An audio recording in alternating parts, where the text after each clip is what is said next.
I'm here today to talk about what happened to my sister. Um, she had just finished college. She's extremely bright, talented, popular, sociable. One night she was at a party with two of her friends.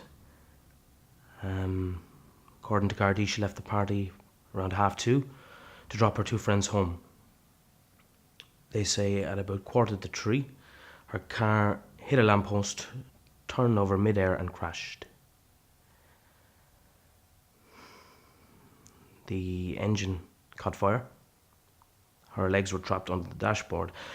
The fire spread to the inside of the car, setting my sister alight. Apparently, people at the scene attempted to free her and her friends from the car, but couldn't. Obviously, they weren't aware that the two other girls were killed instantly in the collision. The fire brigade eventually arrived and managed to free her from the car.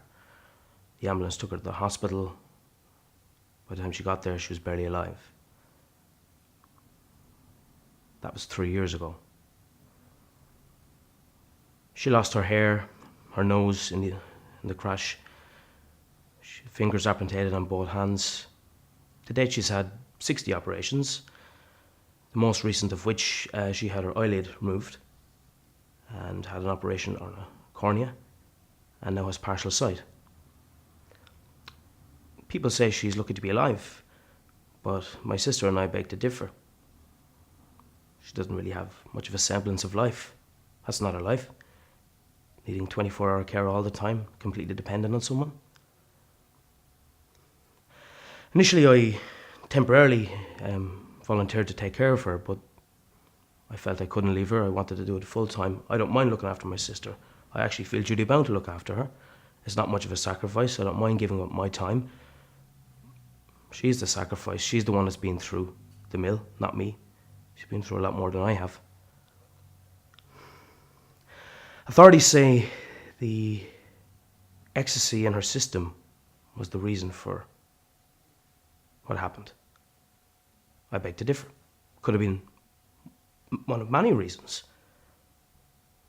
Could have been that she had to avoid some oncoming traffic.